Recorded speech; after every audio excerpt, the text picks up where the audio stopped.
Hey guys, this is Sonu Alawat और आज इस वीडियो में आपके लिए लेकर आया हूं IB security assistant and MTS exam को क्रैक करने के लिए एक जबरदस्त प्रिपरेशन स्ट्रेटजी। दोस्तों, इस वीडियो में मैं आपके साथ ये तो शेयर करूंगा ही कि इस एग्जाम के लिए किस तरीके से प्रिपरेशन करनी है, किन किन पॉइंट्स को ध्यान में रखते हुए प्रिपरेशन करनी है। साथ ही मैं आपको इस एग्जाम के लिए subject wise top scoring topics के बारे में बताऊंगा, यानी कि वो सभी इंपॉर्टेंट टॉपिक्स जिनसे रिलेटेड एग्जाम में हाईएस्ट मार्किंग के अंदर क्वेश्चन पूछे जाते हैं। देखिए फ्रेंड्स, ये जो एग्जाम है ना, बाकी एग्जाम के कंपैरिजन में बहुत ज्यादा डिफरेंट है। इसलिए इस एग्जाम के लिए तैयारी शुरू करने से पहले आपको एक प्रॉपर प्लानिंग बनानी पड़ेगी, एक स्ट्रेटजी बनानी पड़ेगी और एक ऐसे ही जबरदस्त स्ट्रेटजी मैं आपके साथ शेयर करने जा रहा हूं, इसलिए थोड़ा फोकस के साथ देखिएगा। तो चलिए सबसे पहले बात कर लेते हैं इसके एग्जाम पैटर्न के बारे में। एक बार एग्जाम पैटर्न समझना बहुत ज्यादा जरूरी है। देखिए दोस्तों, इसका जो एग्जाम है ना, टोटल 5 सेक्शंस के अंदर डिवाइडेड है, मतलब 5 डिफरेंट सब्जेक्ट से एग्जाम में क्वेश्चन पूछे जाएंगे, जिसमें से फर्स्ट सब्जेक्ट हमारा जनरल अवेयरनेस रहने वाला है, जिसमें आपका history, geography, polity, economics, static, GK का पोर्शन रहने वाला है, जिससे टोटल 20 क्वेश्चंस आएंगे 20 मार्क्स के अंदर ही। सेकंड सेक्शन क्वांटिटेटिव एप्टीट्यूड का है, जिससे 20 क्वेश्चन आएंगे 20 मार्क्स के अंदर ही। थर्ड सेक्शन हमारा जनरल इंटेलिजेंस एंड रीजनिंग साथ ही न्यूमेरिकल एबिलिटी का रहेगा, जिससे टोटल 20 क्वेश्चन आएंगे 20 मार्क्स के अंदर ही। फोर्थ सेक्शन इंग्लिश लैंग्वेज का है, 20 क्वेश्चन आ रहे हैं 20 मार्क्स के अंदर ही। फिफ्थ सेक्शन जनरल स्टडीज का रहने वाला है, मोस्ट इंपोर्टेंट है, इसके ऊपर सबसे ज्यादा फोकस आपको करना पड़ेगा, 20 क्वेश्चन आएंगे 20 मार्क्स के अंदर ही। इसी के बेसिस पर एग्जाम में टोटल 100 क्वेश्चंस आ रहे हैं, 100 मार्क्स का ही आपका एग्जाम रहने वाला है। क्वेश्चन पेपर की टोटल टाइम ड्यूरेशन 1 आवर यानी कि 60 मिनट्स रहने वाली है। 1/4 के एग्जाम में नेगेटिव मार्किंग भी रखी गई है। तो दोस्तों, ये इसका एग्जाम पैटर्न है, इसको दिमाग में अच्छे से बैठा लीजिए और जबरदस्त तरीके से प्रिपरेशन करना शुरू कर दीजिए। देखिए दोस्तों, इसके एग्जाम का complete detail syllabus subject wise topic wise PDF form में मैंने way to success official Telegram channel के अंदर प्रोवाइड करा दिया है, जहां से आप इजीली पीडीएफ फॉर्मेट में डाउनलोड करके देख सकते हैं कि कौन से सब्जेक्ट के अंदर से कौन से टॉपिक के ऊपर आपको मोस्टली फोकस करना है। लिंक आपको टेलीग्राम का डिस्क्रिप्शन बॉक्स में भी मिल जाएगा। और बात रही सब्जेक्ट वाइज बेस्ट बुक्स की, जिनसे आप घर बैठे सेल्फ स्टडी करके इस एग्जाम के लिए जबरदस्त लेवल की प्रिपरेशन कर सकते हैं, तो बेस्ट बुक के रिगार्डिंग ऑलरेडी एक डिटेल वीडियो प्रोवाइड कर चुका हूं, देख लीजिएगा। साथ ही फ्रेंड्स, इसका previous year question paper PDF form में tier first tier second exam का ऑलरेडी आपको प्रोवाइड करा दिया है। तैयारी शुरू करने से पहले जो 17 फरवरी 2019 में इसका एग्जाम कंडक्ट कराया गया था, उसको एक बार अच्छे से एनालाइज जरूर कर लीजिएगा। उस टाइम पर भी 100 क्वेश्चन थे, 100 मार्क्स का एग्जाम था, 20 मार्क्स के क्वेश्चन पूछे जा रहे थे, तो एक बार उसको एनालाइज कर लीजिएगा, पूरा कॉन्सेप्ट अच्छे से क्लियर हो जाएगा। तो फ्रेंड्स, ये जो प्रीवियस ईयर का क्वेश्चन पेपर है ना पीडीएफ फॉर्मेट में, वो आपको way to success official Telegram channel के अंदर मिल जाएगा, लिंक डिस्क्रिप्शन बॉक्स में है। क्लियर है? अब इस स्ट्रेटजी के ऊपर बढ़ने से पहले एक बार एग्जाम डेट के बारे में बात कर लेते हैं। काफी सारे लोग लगातार पूछ रहे हैं कि भैया एग्जाम कब तक होगा, ताकि हम प्रिपरेशन करना शुरू कर सके। तो भाई, जो इसका एग्जाम कंडक्ट कराया जाएगा ना टेंटेटिवली, वो मई 2023 तक कराया जाएगा। ठीक है, मई मंथ के फर्स्ट या फिर सेकंड वीक में एग्जाम कंडक्ट करा लिया जाएगा, इसलिए आपके पास बहुत ज्यादा टाइम नहीं है, अभी से प्रिपरेशन करना शुरू कर दीजिए। क्लियर है? अब देखिए दोस्तों, बात कर लेते हैं एग्जाम लेवल के बारे में, क्योंकि काफी सारे लोग हल्के में ले रहे हैं कि एग्जाम इजी आएगा, काफी सारे लोग डरे हुए हैं कि एग्जाम बहुत टफ आएगा। तो भाई, इसका जो एग्जाम रहता है ना, वो मॉडरेट लेवल का रहता है, ना तो बहुत ज्यादा टफ होता, ना बिल्कुल इजी होता, एक मॉडरेट बीच का लेवल रहता है, जिसमें से क्वेश्चन पेपर का 35% बिल्कुल इजी रहता है, बिल्कुल बच्चों वाला रहता है। अगर आप तैयारी करके भी ना जाओ ना, फिर भी 35% क्वेश्चन आप इजीली सोल्व कर लोगे। 50% पार्ट क्वेश्चन पेपर का मॉडरेट लेवल का रहता है, जहां पर क्वेश्चन मीडियम लेवल के होते हैं, जो कि आपको फंसाने की कोशिश करते हैं, लेकिन अगर आपकी तैयारी अच्छी खासी है तो आप इनको निकाल के ले जाओगे। बाकी 15% पार्ट क्वेश्चन पेपर का काफी टफ रहता है, और ये 15% पार्ट आता है हमारा क्वांटिटेटिव एप्टीट्यूड के अंदर। कुछ जनरल साइंस के अंदर आता है, काफी सारे लोग क्वेश्चन सोल्व नहीं कर पाते, आगे मैं आपको बताऊंगा। सब्जेक्ट वाइज एग्जाम लेवल के बारे में बात करें, जो रीजनिंग सेक्शन रहेगा ना, बिल्कुल इजी रहेगा, बच्चों वाला रहेगा। 20 क्वेश्चन आप इजीली सोल्व करके आ जाओगे। बस एक दो टॉपिक है, जैसे कि कथन निष्कर्ष यानी कि स्टेटमेंट कंक्लूजन हो गया, अगर उसके ऊपर आप थोड़ा सा ज्यादा फोकस कर लो तो प्रॉब्लम सोल्व हो जाएगी। बाकी इंग्लिश लैंग्वेज बिल्कुल बच्चों वाला, बिल्कुल इजी 20 क्वेश्चंस आने वाली है इंग्लिश के। कौन कौन से टॉपिक आपको पढ़ने हैं आगे मैं आपको बता रहा हूं, बिल्कुल इजी आएगा। क्वांटिटेटिव एप्टीट्यूड थोड़ा सा क्या बहुत टफ आता है। देखिए, बिल्कुल सच्चाई आपके सामने रख रहा हूं, 2018 वाला क्वेश्चन पेपर मैंने एनालाइज किया है। क्वांटिटेटिव एप्टीट्यूड टफ लेवल के क्वेश्चन पूछे गए थे, 20 क्वेश्चन थे, काफी टफ थे, जहां पर अलजेब्रा से भी क्वेश्चन पूछे गए, क्वाड्रेटिक इक्वेशन से भी क्वेश्चन पूछे गए, साथ ही नंबर सिस्टम से भी क्वेश्चन पूछे गए, मेंसुरेशन से क्वेश्चन पूछे गए। बाकी कौन कौन से टॉपिक आपको पढ़ने हैं वो मैं आपको आगे बता रहा हूं। पांचों सेक्शन में से जो सबसे टफ सेक्शन था ना वो आपका क्वांटिटेटिव एप्टीट्यूड ही था, तो इसके ऊपर आपको ज्यादा फोकस करना पड़ेगा, ठीक है। बाकी जनरल अवेयरनेस और जनरल स्टडीज को अगर हम कंबाइन कर दें तो दोनों सेक्शन मॉडरेट लेवल के हैं, दोनों से 40 क्वेश्चन आ रहे हैं, मॉडरेट लेवल के आप कर लोगे, थोड़ा सा अगर फोकस करो अलग तरीके से। तो भाई ये आपका एग्जाम का लेवल है, घबराने की जरूरत नहीं है, प्रिपरेशन थोड़ा सा अलग तरीके से करोगे तो निकाल के ले जाओगे, सिलेक्शन इतनी बड़ी बात नहीं है। अब बात कर लेते हैं स्ट्रेटजी के बारे में। सबसे पहले बात करते हैं फोकस सेक्शन के बारे में कि इस एग्जाम के लिए कौन कौन से सेक्शन के ऊपर आपको ज्यादा फोकस करना पड़ेगा। देखिए फर्स्ट फोकस सेक्शन हमारा जनरल साइंस है। एग्जाम में फ्लैट 20 क्वेश्चन आपको जनरल साइंस से देखने को मिलेंगे, तो जनरल साइंस को एक अलग सब्जेक्ट मान के प्रिपरेशन करिए। जनरल साइंस से जितने भी क्वेश्चन आएंगे सारे के सारे बेसिक रहेंगे। जनरल साइंस के अंदर कौन कौन से टॉपिक के ऊपर आपको मोस्टली फोकस करना है वो मैं आपको आगे बताऊंगा, लेकिन सबसे ज्यादा फोकस जनरल साइंस के ऊपर आपको करना पड़ेगा, सबसे ज्यादा टाइम आपको जनरल साइंस को देना पड़ेगा। दूसरा है हमारा focus section static GK. General awareness काफी सारे लोग पढ़ने लग जाते हैं, लूसेंट की बुक उठा लेंगे, सिलेबस को खत्म करने की रेस में लग जाएंगे, लेकिन इस एग्जाम के साथ ऐसा बिल्कुल भी नहीं है। आपको ज्यादा स्टैटिक जीके के ऊपर फोकस करना पड़ेगा, ना कि आपको कॉन्सेप्चुअल सेक्शन के ऊपर फोकस करना, ना कि आपको लेंदी क्लासेस देखनी है हिस्ट्री ज्योग्राफी पॉलिटी की। जो स्टैटिक जीके वाला सेक्शन होता है ना टॉपिक वाइज, वो आपको कवर करना है, उसके ऊपर आपको ज्यादा फोकस करना है। स्टैटिक जीके से फ्लैट आपको 15 क्वेश्चन देखने को मिलेंगे। तो मेरा मानना तो यह है कि कॉन्सेप्चुअल ना पढ़ के उसके ऊपर टाइम वेस्ट ना करके आप स्टैटिक जीके के ऊपर ज्यादा फोकस करो टॉपिक वाइज, जैसे कि फोक डांसेस हो गया, इंपोर्टेंट डेट्स हो गए, फेस्टिवल्स हो गए, बुक्स और ऑथर हो गए, नेशनल पार्क्स हो गए। आगे मैं आपको बताऊंगा कौन कौन से टॉपिक है, लेकिन स्टैटिक जीके के ऊपर ज्यादा फोकस करिएगा। हिस्ट्री से आपको मैक्सिमम क्वेश्चन देखने को मिलेंगे in comparison of constitution, polity या फिर ज्योग्राफी, इकोनॉमिक्स। हिस्ट्री से बेसिक क्वेश्चन 3 से 4 एग्जाम में आते हैं। इंग्लिश के अंदर वोकैबुलरी मोस्ट इंपोर्टेंट सेक्शन है, कम से कम 10 क्वेश्चन फ्लैश वोकैबुलरी से आएंगे। वोकैबुलरी के अंदर कौन कौन से टॉपिक आपको पढ़ने आगे मैं आपको बताने वाला हूं। नेक्स्ट है सेक्शन हमारा फोकस वाला क्वांटिटेटिव एप्टीट्यूड। क्वांटिटेटिव एप्टीट्यूड के ऊपर मोस्टली फोकस करना पड़ेगा, बहुत टाइम आपको देना पड़ेगा। अगर आपको वीकनेस लगती है क्वांट्स के अंदर तो इसके ऊपर ज्यादा फोकस देना शुरू कर दीजिए, क्योंकि फ्लैट 20 क्वेश्चन आएंगे और ये थोड़ा सा पेचीदा सा आता है, ठीक है। इसके ऊपर आपको ज्यादा फोकस करना पड़ेगा। बाकी रीजनिंग बिल्कुल इजी आएगी, ज्यादा फोकस करने की जरूरत नहीं है, काम हो जाएगा। तो ये फोकस सेक्शन है, ध्यान में बैठा लीजिए, इनके ऊपर आपको ज्यादा फोकस करना है, इनको ज्यादा टाइम देना है। अब एक बार बात कर लेते हैं स्टडी पैटर्न के बारे में कि भाई हमारा स्टडी पैटर्न किस तरीके से रहना चाहिए। क्या हर बार की तरह, जैसे कि मैं आपको बताता हूं एसएससी एग्जाम्स में पहले कॉन्सेप्चुअल पोर्शन कवर करिए, उसके बाद हार्डकोर प्रैक्टिस करिए, ज्यादा से ज्यादा प्रीवियस ईयर क्वेश्चन पेपर के ऊपर प्रैक्टिस करिए, या फिर टॉपिक वाइज ऑब्जेक्टिव क्वेश्चन लगाइए, ऐसा कुछ भी नहीं है इस एग्जाम के साथ। इस एग्जाम की प्रिपरेशन करते टाइम जो आपका स्टडी पैटर्न रहना चाहिए वो सिलेक्टेड प्रिपरेशन रहना चाहिए, यानी कि आपको सिलेक्टेड प्रिपरेशन के ऊपर फोकस करना है, ना तो आपको सिलेबस को खत्म करने की रेस में लग जाना है कि आपने फॉर्म अप्लाई कर दिया और सब्जेक्ट वाइज बुक उठा के बैठ गए और शुरू से लेकर आखिर तक सिलेबस को खत्म करने की रेस में लग गए, हर एक टॉपिक पढ़ना जरूरी है ये सोच के प्रिपरेशन करने लग गए। ये गलती नहीं करनी, आपको सिलेक्टेड प्रिपरेशन करनी है, सब्जेक्ट वाइज एग्जाम ओरिएंटेड आपको पढ़ना है। अब इसका मतलब क्या होता है, सिलेक्टेड प्रिपरेशन का मतलब क्या होता है? देखिए फ्रेंड्स, आपको सब्जेक्ट वाइज, टॉपिक वाइज पूरे सिलेबस को एनालाइज करना पड़ेगा। आपको पूरे सिलेबस को सब्जेक्ट वाइज एनालाइज करके सभी वीक टॉपिक्स निकाल लेने हैं। जैसे कि जनरल अवेयरनेस का है, पूरे सिलेबस को एनालाइज करिए, हिस्ट्री के अंदर जो वीक टॉपिक्स है उनको अलग निकाल लीजिए, ज्योग्राफी के अंदर वीक टॉपिक्स है उनको निकाल लीजिए, जो इग्नोरेबल टॉपिक्स है जो कि आपको समझ नहीं आता, जिनसे रिलेटेड कॉन्सेप्ट क्लियर नहीं है। ऐसे ही मैथमेटिक्स के अंदर से सभी वीक टॉपिक्स बल्कि वीक क्वेश्चंस के टाइप भी निकाल लीजिए, ठीक है। सिलेक्टेड डेटा आपके पास होगा, उनके ऊपर प्रिपरेशन करिए, जो आता है उसको पढ़ के टाइम वेस्ट मत करिएगा। आपको सिलेक्टेड प्रिपरेशन करनी पड़ेगी, तब जाके इस एग्जाम को आप इजीली निकाल पाओगे। अब सब्जेक्ट वाइज बात कर दे कि आपका स्टडी पैटर्न कैसा रहना चाहिए।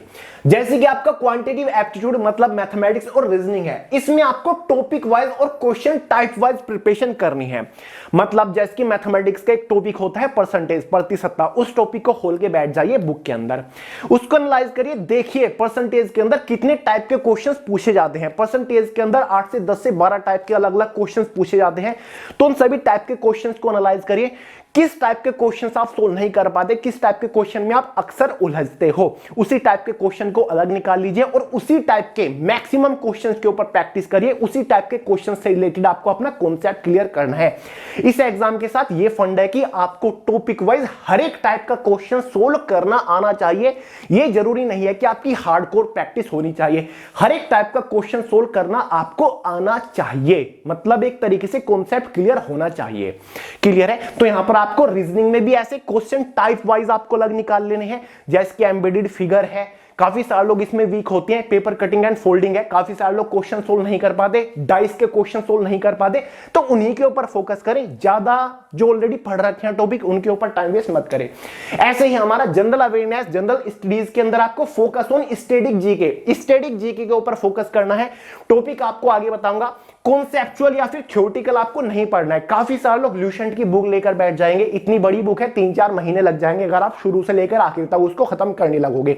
मेरे हिसाब से इस एग्जाम के पॉइंट ऑफ व्यू से टाइम ही वेस्ट होगा। स्टैटिक पोर्शन के ऊपर फोकस करिए, टॉपिक उठा लीजिए जो वीक टॉपिक है, फोक डांसेस है, पहले उनको पढ़िए 1-2 दिन लगा के, फेस्टिवल्स है उनको पढ़िए, नेशनल पार्क्स है उनको पढ़िए, फर्स्ट इन इंडिया है उनको पढ़िए, सोलर सिस्टम है उसको पढ़िए, इंडस वैली सिविलाइजेशन है उसको पढ़िए। ठीक है, ऐसे टॉपिक वाइज कॉन्सेप्ट क्लियर करते हुए आपको चलना है, ना कि बहुत डिटेलिंग में घुसना है, क्योंकि टाइम भी बहुत कम है और एग्जाम का फॉर्मेट भी बिल्कुल अलग है। इंग्लिश लैंग्वेज के अंदर भी आपको सिलेक्टेड पढ़ना है, जैसे कि वोकैबुलरी के ऊपर फोकस करिए, स्पेशली वन वर्ड सब्स्टिट्यूशन ज्यादा एग्जाम में पूछा जाता है, उसके ऊपर फोकस करिए। एंटोनियम सिनोनियम पढ़ने की जरूरत नहीं है। इडियम फेज के ऊपर फोकस करिए, स्पेलिंग टेस्ट के ऊपर फोकस करिए, बाकी बेसिक इंग्लिश को पढ़िए टॉपिक वाइज, जैसे कि नाउन प्रोनाउन हो गया, सिंगुलर प्लूरल हो गया, उनके ऊपर फोकस करिए। सिलेक्टेड पढ़ना है, एग्जाम ओरिएंटेड पढ़ना है, डिटेल से बुक उठा के नहीं बैठ जानी है, क्योंकि अब टाइम नहीं है। अब थोड़ा सा आगे चलते हैं। देखिए दोस्तों, daily half time for general awareness और जनरल स्टडीज, इसका मतलब क्या है? अगर आप डेली 6 घंटा अपनी प्रिपरेशन को दे रहे हो तो उसमें से हाफ मतलब 3 आवर डेली आपको जनरल अवेयरनेस और जनरल स्टडीज को देना पड़ेगा। देखिए दोस्तों, दोनों सेक्शन को मिलाकर 40 क्वेश्चन एग्जाम में आएंगे, तो सबसे ज्यादा वेटेज इन्हीं दोनों सेक्शन का है, तो आपको ऑब्वियसली बात है इसको ज्यादा फोकस करना पड़ेगा, इसको ज्यादा टाइम देना पड़ेगा। तो ये आपका डेली प्रिपरेशन में परमानेंट रहना चाहिए। अगर 6 घंटा प्रिपरेशन कर रहे हो तो डेली 3 आवर आपको जनरल अवेयरनेस जनरल स्टडीज को देना है। बाकी सेकेंडरी सेक्शन रखिए, सेकेंडरी सब्जेक्ट मैथमेटिक्स को रखिए, उसको आप डेली स्विच कर सकते हो। एक दिन मैथ पढ़ लिया, अगले दिन मैथ्स की जगह रीजनिंग पढ़ लिया, नेक्स्ट डे रीजनिंग की जगह इंग्लिश पढ़ लिया, लेकिन daily general awareness general study आपका वहीं पर रहना चाहिए, इसको ज्यादा टाइम आपको देना पड़ेगा। क्लियर है? क्योंकि 40 क्वेश्चंस आ रहे हैं। साथ ही मेक नोट्स, जब भी आप प्रिपरेशन कर रहे हो ना, आपको नोट्स मेंटेन करते हुए चलना है। मैंने आपको बताया आपको बहुत ही सिलेक्टेड प्रिपरेशन करनी है, इसलिए आपको नोट्स वगैरह मेंटेन करने हैं, ताकि आप एग्जाम से एक दिन पहले पूरे सिलेबस को अच्छे से रिवाइज कर सको। और वही आपने ऑब्वियसली बात है नोट्स बनाए होंगे जो एकदम सिलेक्टेड है, क्योंकि आप सिलेक्टेड प्रिपरेशन करते हुए चल रहे थे ना, तो वही नोट्स का आपको जबरदस्त बेनिफिट मिलेगा। साथ ही mock practice most important point है फ्रेंड्स। कोई भी ऑफलाइन या फिर ऑनलाइन मॉक परचेज कर लीजिएगा IB security assistant MTS exam के लिए, जैसे कि किरण पब्लिकेशन का आता है, दिशा पब्लिकेशन का आता है। 1-2 ऑफलाइन मॉक टेस्ट के मैं लिंक डिस्क्रिप्शन बॉक्स में प्रोवाइड करा दूंगा, आप उसके थ्रू ऑनलाइन परचेज करके प्रिपरेशन कर सकते हैं। तो डेली एक मॉक के ऊपर प्रैक्टिस जरूर करिएगा, क्योंकि एग्जाम की जो टाइम ड्यूरेशन है ना, वो आपके सामने बड़ा चैलेंज बन के उभर सकती है। 100 क्वेश्चन 60 मिनट्स के अंदर आपको सोल्व करने हैं, तो इस चैलेंज को क्रैक करने के लिए डेली आपको एक मॉक टेस्ट के ऊपर प्रैक्टिस करनी पड़ेगी। और इससे आपको अपनी वीकनेसेस का भी पता चलेगा कि आप कहां पर वीक हो, क्या आप 100 क्वेश्चन 60 मिनट के अंदर सोल्व नहीं कर पा रहे हो, या फिर आप नेगेटिव बहुत ज्यादा लगा रहे हो, या फिर आप इंग्लिश के अंदर क्वेश्चन सोल्व नहीं कर पा रहे हो, या फिर आप जनरल अवेयरनेस या फिर क्वांटिटेटिव एप्टीट्यूड के अंदर वीक रह रहे हो। ठीक है, तो अपनी वीकनेसेस का पता लगाने के लिए डेली मॉक के ऊपर भी प्रैक्टिस करिएगा। रेगुलर रिवीजन फ्रेंड, जब आप प्रिपरेशन कर रहे होंगे ना, आपको रेगुलर बेसिस पर रिवीजन करते हुए चलना है। जैसे कि डेली रिवीजन करिएगा, दिन भर जो आपने पढ़ा, रात में 1 घंटा दिन भर पढ़े हुए को एक बार रिवाइज जरूर करिएगा। ठीक है, सोने से पहले जो आपने दिन भर पढ़ा उसको रिवाइज करिएगा। साथ ही वीकली रिवीजन सेशन भी रखिएगा, पूरे हफ्ते जो आपने पढ़ा वीक में उसको अच्छे से रिवाइज करते हुए चलेगा। साथ ही फ्रेंड्स 10 डे बिफोर एग्जाम, जब आपका एडमिट कार्ड आ जाए, एग्जाम के लिए केवल 10 दिन बच जाए ना, पूरे सिलेबस को बहुत ही गहराई के साथ बहुत ही डीपली रिवीजन जरूर करिएगा, इससे आपको जबरदस्त बेनिफिट मिलेगा। क्लियर है? तो फ्रेंड्स ये शॉर्ट सी स्ट्रेटजी है। अब फाइनली बात कर लेते हैं subject wise top scoring topics के बारे में, यानी कि वो सभी टॉपिक्स मैं आपको बता रहा हूं जिनसे रिलेटेड एग्जाम में हाईएस्ट मार्किंग के अंदर क्वेश्चन पूछे जाएंगे। जिस तरीके से प्रिपरेशन कर रहे हैं करते रहिए, लेकिन ये मेक श्योर कर लीजिएगा कि एग्जाम से पहले ये सभी टॉपिक्स अच्छे से प्रिपेयर हो जाने चाहिए, क्योंकि ये आपको एग्जाम में हाईएस्ट स्कोर कराने में हेल्प करेंगे। सबसे पहले जनरल अवेयरनेस, जनरल स्टडीज के टॉपिक्स को, इन टॉपिक्स के बारे में बात करते हैं। पेन और नोटबुक लेकर बैठ जाइए, सभी टॉपिक्स को नोट डाउन करते हुए आपको चलना है। फर्स्ट है इंपोर्टेंट डेज, यानी कि जो महत्वपूर्ण दिवस होते हैं ना, विश्व स्वास्थ्य दिवस कब मनाया जाता है, विश्व एड्स दिवस कब मनाया जाता है, या फिर विश्व हिंदी दिवस कब मनाया जाता है, ये सभी आपको अच्छे से लर्न करने पड़ेंगे। इंपोर्टेंट है, क्वेश्चन बनते हैं। जो 2018 वाला एग्जाम था ना, उसको एनालाइज करने के बाद ये सभी टॉप स्कोरिंग टॉपिक्स मैं बता रहा हूं, तो अच्छे से नोट करिए। सेकंड है फोक डांसेस, लोक नृत्य से रिलेटेड क्वेश्चन बनते हैं। कौन सा लोक नृत्य, किस स्टेट का लोक नृत्य है, इससे रिलेटेड क्वेश्चन बनेगा। स्टेट और फेस्टिवल से रिलेटेड क्वेश्चन बनेंगे, जितने भी त्योहार है, महोत्सव है, वो कवर करिएगा। फेमस टेंपल्स और उनकी लोकेशंस के बारे में पूछा जाता है, जैसे कि बृहदेश्वर मंदिर कहां पर है, सिद्धिविनायक मंदिर कहां पर है। साथ ही हिस्टोरिकल जो मोन्यूमेंट्स है, यानी कि जो ऐतिहासिक इमारतें हैं, उनसे रिलेटेड क्वेश्चन बनते हैं, जैसे कि विजय स्तंभ कहां पर है, दिलवाड़ा का मंदिर कहां पर है, इस टाइप के क्वेश्चन बनते हैं। अजंता एलोरा से क्वेश्चन बनेंगे। रिवर यानी कि नदियों से रिलेटेड क्वेश्चन बनते हैं, नदियों की सहायक नदियों से रिलेटेड क्वेश्चन बनेंगे। लेक से, झीलों से रिलेटेड क्वेश्चन बनेंगे। खारे पानी की सबसे बड़ी झील कहां पर है भारत में, या फिर कौन सी झील कहां पर है। साथ ही डैम यानी कि जो बांध है, कौन सी नदी पे बांध है, या फिर कौन से स्टेट में है सबसे बड़ा बांध, सबसे ऊंचा बांध, इस टाइप से क्वेश्चन बनेंगे। बुक्स ऑथर जो ऑलरेडी फेमस बुक्स हो चुकी हैं, उनसे रिलेटेड क्वेश्चन बनते हैं। ठीक है, कौन सी बुक कौन सी ऑथर ने लिखी। नेशनल पार्क, राष्ट्रीय उद्यान से रिलेटेड, मानस नेशनल पार्क कहां पर है, काजीरंगा नेशनल कहां पर है, गिर फॉरेस्ट कहां पर है। फर्स्ट इन इंडिया, यानी कि भारत में कुछ भी प्रथम, भारत में पहली मुख्यमंत्री, महिला मुख्यमंत्री, ठीक है, इस टाइप के क्वेश्चन बनते हैं। ठीक है, कंट्रीज और कैपिटल, कोई भी जो भारत का पड़ोसी देश है दे दिया जाएगा, उसकी कंट्रीज के बारे में बताइए, इस टाइप के क्वेश्चन। बाउंड्रीज से रिलेटेड क्वेश्चन बनते हैं, भारत की सीमाएं कितने देशों से मिलती है, या फिर ऐसा कौन सा राज्य है जिसकी सीमा सबसे ज्यादा राज्यों से मिलती है, इस टाइप के क्वेश्चन बाउंड्रीज से related. Indus Valley civilisation history का मोस्ट इंपोर्टेंट टॉपिक है। इंडस वैली सिविलाइजेशन, हड़प्पा सभ्यता, सबसे ज्यादा क्वेश्चन बनेंगे। जनरल साइंस, जनरल स्टडीज की बात करें तो पीएच वैल्यूज से रिलेटेड क्वेश्चन बनेंगे। 2018 वाले एग्जाम में 2 क्वेश्चन देखने को मिले थे। एसआई यूनिट से रिलेटेड क्वेश्चन बनेंगे। ठीक है, जैसे कि करंट के एसआई यूनिट क्या है, इस टाइप के लेंस के एसआई यूनिट क्या है, इस टाइप के क्वेश्चन एग्जाम में बनते हैं। विटामिनो डिजीज, यानी कि कौन से विटामिन की कमी से कौन सा डिजीज होता है, जैसे कि रिकेट्स कौन से विटामिन की कमी से होता है, या फिर बेरी बेरी कौन से विटामिन की कमी से होता है, इस टाइप के क्वेश्चन, ब्लड कोटेशन से रिलेटेड क्वेश्चन बनते हैं। बीपीएमबी का मतलब है बॉइलिंग और मेल्टिंग पॉइंट से रिलेटेड क्वेश्चन बनते हैं। 2019 में 2 क्वेश्चन देखे गए थे। ऑर्गन से रिलेटेड क्वेश्चन बनते हैं, जैसे कि लीवर से रिलेटेड क्वेश्चन बनेगा, या फिर आपका किडनी से रिलेटेड, इस टाइप के क्वेश्चन बनते हैं। ह्यूमन आई, जो आंख है ना, इससे रिलेटेड क्वेश्चन बनते हैं, तो आंख को अच्छे से कवर कर लीजिएगा, 1 से 2 क्वेश्चन मिलेंगे। बाकी जो बेसिक जनरल साइंस के क्वेश्चंस है ना, ऐसे क्वेश्चन पूछे जाते हैं कॉन्सेप्चुअल, जैसे कि अगर किसी रूम के अंदर रेफ्रिजरेटर रखा हुआ है, अगर उसका डोर खोल दे तो रूम का टेम्परेचर में क्या चेंजेस आएंगे, कोई लिफ्ट ऊपर जा रही है तो वेट इंसान का बढ़ेगा या फिर घटेगा, इस टाइप के बेसिक क्वेश्चन पूछे जाते हैं। करंट से कुछ बेसिक क्वेश्चन, ओम्स लॉ वगैरह से क्वेश्चन बनते हैं। मोशन से बेसिक क्वेश्चन, एलिमेंट से 1-2 बेसिक क्वेश्चन पूछा जाता है। बस यही जनरल अवेयरनेस, जनरल साइंस के अंदर अगर आप फोकस कर लोगे ना, आपकी बात बन जाएगी। 20 क्वेश्चन जनरल साइंस से फ्लैट आएंगे, फोकस करना पड़ेगा जनरल साइंस के ऊपर। बात करते हैं सेकंड सब्जेक्ट के बारे में, जो कि इंग्लिश लैंग्वेज है। 2018 वाली एग्जाम में 1 वर्ड सब्स्टिट्यूशन देखे गए। एग्जाम में 5 1 वर्ड सब्स्टिट्यूशन पूछे गए, तो भाई 1 वर्ड सब्स्टिट्यूशन के ऊपर फोकस करिएगा। कोई इंग्लिश की ऐसी बुक उठा लीजिए जिसमें 200 से 300 1 वर्ड सब्स्टिट्यूशन दे रखे हो, उनके ऊपर फोकस करिएगा। अगर एग्जाम में इंटोनियम सिनोनियम भी पूछेगे तो 1 वर्ड सब्स्टिट्यूशन से ही कवर कर लोगे, क्योंकि बहुत ही बेसिक होते हैं। इडियम फेस कवर कर लीजिएगा। हालांकि 2018 वाली एग्जाम में इडियम फेस से एक भी क्वेश्चन नहीं आया, फिर भी मेरी एडवाइस यही है कि इडियम फेस फोकस करिएगा आप।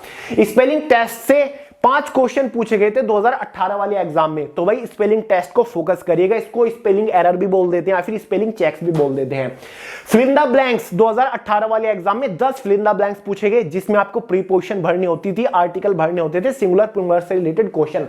2018 में केवल यही 3 टॉपिक पूछे गए थे। 10 question fill in the blank से आए थे, 5 क्वेश्चन स्पेलिंग टेस्ट से, 5 क्वेश्चन 1 वर्ड सब्स्टिट्यूशन से। लेकिन फिर भी मैं आपको कुछ एक्स्ट्रा बता रहा हूं, जहां पर आर्टिकल पढ़िएगा। ठीक है, आ, एन, द, ये होते हैं ना, ये फिल इन द ब्लैंक्स की फॉर्मेट में पूछे जाते हैं। प्रीपोजिशन पढ़िएगा, ये फिल इन द ब्लैंक्स की फॉर्मेट में पूछे जाते हैं। सिंगुलर प्लूरल बच्चों वाला है, इसको पढ़िएगा, फिल इन द ब्लैंक्स की फॉर्मेट में पूछे जाते हैं। नाउन, प्रोनाउन और टेंसेस की जो बेसिक नॉलेज होते हैं ना, पास्ट, प्रेजेंट, फ्यूचर, कॉन्टिन्यूस, इनकी बेसिक नॉलेज ले लीजिएगा, इनसे रिलेटेड क्वेश्चन बनते हैं। क्लियर है? तो बिल्कुल बेसिक आएगी इंग्लिश, बच्चों वाली आएगी, आप कर लोगे। इन टॉपिक के ऊपर मोस्टली फोकस करना है आपको। क्वांटिटी एप्टीट्यूड मोस्ट इंपोर्टेंट है, जहां पर सिंप्लीफिकेशन से रिलेटेड आपको 2 क्वेश्चन मिल जाएंगे। मेंसुरेशन मोस्ट इंपोर्टेंट है, 2 से 3 क्वेश्चन मिल जाएंगे, ठीक है। ज्यादातर एरिया से रिलेटेड क्वेश्चन बनते हैं, सर्किल कोन से रिलेटेड क्वेश्चन बनते हैं। क्वाड्रेटिक इक्वेशन से आपको कम से कम 2 क्वेश्चन देखने को मिलेंगे। ट्रिग्नोमेट्री से रिलेटेड एक क्वेश्चन 2018 में देखा गया था। रेशियो प्रपोर्शन से रिलेटेड 1 से 2 क्वेश्चन आपको देखने को मिल जाएगा। अलजेब्रा से रिलेटेड क्वेश्चन बने थे 2018 में। 2018 वाले एग्जाम में तो यही टॉपिक कवर किए गए थे बेसिकली, ये 5 और एक अलजेब्रा से क्वेश्चन बना था, ठीक है। बाकी ये तो क्वेश्चन पूछे ही नहीं गए थे। लेकिन फिर भी मेरी एडवाइस आपके लिए है कि एवरेज को फोकस करिएगा, परसेंटेज को फोकस करिएगा, प्रॉफिट एंड लॉस को फोकस करिएगा, टाइम एंड वर्क को फोकस करिएगा, टाइम डिस्टेंस और सिंपल और कंपाउंड इंटरेस्ट अलजेब्रा को फोकस करिएगा। अगर आपको यकीन नहीं आ रहा है ना, तो 2018 वाला एग्जाम अच्छे से एनालाइज कर लीजिएगा, देख लीजिएगा। PDF way to success official Telegram channel के अंदर मैंने डाल दिया है, आपकी आंखें खुल जाएंगी, कॉन्सेप्ट क्लियर हो जाएगा कि हाँ आईबी को बिल्कुल भी आइडिया नहीं है कि किस तरीके से क्वेश्चन पेपर सेट करना चाहिए। मुझे तो बिल्कुल भी पसंद नहीं आया, लेकिन फिर भी आप इस तरीके से प्रिपरेशन करिएगा, टॉप स्कोरिंग टॉपिक है, इनको फोकस करिएगा, बात बन जाएगी। नेक्स्ट है रीजनिंग। रीजनिंग के अंदर सीरीज को फोकस करिएगा। सेकंड कोडिंग डिकोडिंग से क्वेश्चन बनेंगे। प्रॉब्लम इन एज से रिलेटेड क्वेश्चन बने थे 2018 वाले एग्जाम में। स्टेटमेंट कंक्लूजन से 5 फ्लैट क्वेश्चन 2018 वाले एग्जाम में पूछे गए। कथन निष्कर्ष, ये थोड़ा सा कॉम्प्लिकेटेड भी टॉपिक होता है, काफी सारे लोग गलत करके आते हैं, इसलिए ऊपर फोकस करिएगा। मैथमेटिकल ऑपरेशन से रिलेटेड क्वेश्चन बनेंगे, डाइस से रिलेटेड क्वेश्चन बनेंगे, क्लासिफिकेशन से रिलेटेड क्वेश्चन बनेंगे, एम्बेडेड फिगर से रिलेटेड क्वेश्चन बनेंगे, नॉन वर्बल का टॉपिक है। पेपर कटिंग फोल्डिंग से रिलेटेड क्वेश्चन बनेंगे, एनालॉजी से क्वेश्चन बनेंगे, सीटिंग अरेंजमेंट से क्वेश्चन बन सकते हैं। हालांकि 2018 वाले एग्जाम में नहीं था, लेकिन मुझे पता है 2023 वाले एग्जाम में बन सकते हैं। अगर क्वेश्चन बने डायरेक्ट आपको 5 क्वेश्चन देखने को मिल जाएंगे, इसलिए इसको इग्नोर मत करिएगा। ब्लड रिलेशन से क्वेश्चन बनेंगे ही बनेंगे। तो भाई ये 12 टॉपिक है रीजनिंग के, इनको ज्यादा कवर करिएगा। और मेरी आपके लिए एक और एडवाइस है, 2018 वाले एग्जाम में जनरल अवेयरनेस सेक्शन के अंदर करंट अफेयर का एक भी क्वेश्चन नहीं था, लेकिन इस बार कुछ भी हो सकता है, क्योंकि 4-5 साल बीत गए हैं। तो भाई करंट अफेयर से क्वेश्चन हो सकता है कि इस बार पूछ ले जाए, तो लास्ट 12 मंथ्स के करंट अफेयर कवर कर लीजिएगा। डेली करंट अफेयर के ऊपर फोकस करने की जरूरत नहीं है, वीकली करंट अफेयर के ऊपर भी फोकस करोगे जनवरी 2022 से लेकर के अब तक का, तो काम हो जाएगा। वैसे भी आपको ऑलरेडी लास्ट 12 मंथ्स के मोस्ट इंपोर्टेंट करंट अफेयर के एक सुपरफास्ट मैराथन प्रोवाइड कर चुका हूं। अगर आप इस मैराथन को भी अच्छे से अटेंड कर लेते हो, नोट्स वगैरह बना लेते हो, फिर भी आपका काम हो जाएगा, आपको कहीं से करंट अफेयर पढ़ने की जरूरत नहीं पड़ेगी। इस करंट अफेयर की मैराथन का लिंक डिस्क्रिप्शन बॉक्स में। वैसे 2018 वाले एग्जाम में करंट अफेयर से एक भी क्वेश्चन नहीं पूछा गया था, लेकिन 2023 में कुछ भी हो सकता है, इसलिए आपको फोकस तो करना पड़ेगा। ये केवल टॉपिक स्कोरिंग टॉपिक है, complete detail syllabus topic wise PDF form में प्रोवाइड कर चुका हूं way to success official Telegram channel में, उसको भी देख लीजिएगा। वहां पर आपको पूरा सिलेबस मिल जाएगा, वेरियस टॉपिक मिल जाएंगे। ये कुछ सिलेक्टेड टॉपिक है जो कि 2018 वाला एग्जाम एनालाइज करने के बाद मैं आपके साथ शेयर कर रहा हूं। क्लियर है? तो भाई यही थी वो पूरी स्ट्रेटजी। एग्जाम का पैटर्न थोड़ा सा अलग तरीके का होता है। अब एसएससी के एग्जाम तो बहुत ही गजब के होते हैं, उनका तो पैटर्न स्ट्रेटजी बनाने में मजा आता है, पढ़ने में मजा आता है, लेकिन एग्जाम रैंडम है, तो अजीब सा एग्जाम पैटर्न है, इसलिए आपको बहुत ही सिलेक्टेड तरीके से प्रिपरेशन करनी पड़ेगी। टाइम बिल्कुल भी वेस्ट नहीं करना, अपने अकॉर्डिंग भी कोई प्रॉपर स्ट्रेटजी बना सकते हो, अपने अकॉर्डिंग भी कोई प्लानिंग बना के प्रिपरेशन कर सकते हो। क्लियर है? लेकिन इन चीजों के ऊपर फोकस करना पड़ेगा, जितने भी पॉइंट्स मैंने आपको इस वीडियो में बताए, ठीक है, बहुत ही डीपली एनालिसिस करने के बाद बता रहा हूं। बाकी बेस्ट बुक ऑलरेडी आपको प्रोवाइड कर चुका हूं, देख लीजिएगा, वीडियो लिंक डिस्क्रिप्शन बॉक्स में। तो चलिए दोस्तों यार, इस वीडियो में इतना ही रखते हैं। वीडियो पसंद है और लाइक करिएगा दोस्तों यार, शेयर जरूर करिएगा, चैनल को सब्सक्राइब करना मत भूलिएगा। मिलते हैं अगली वीडियो में बहुत जल्द, तब तक के लिए जय हिंद।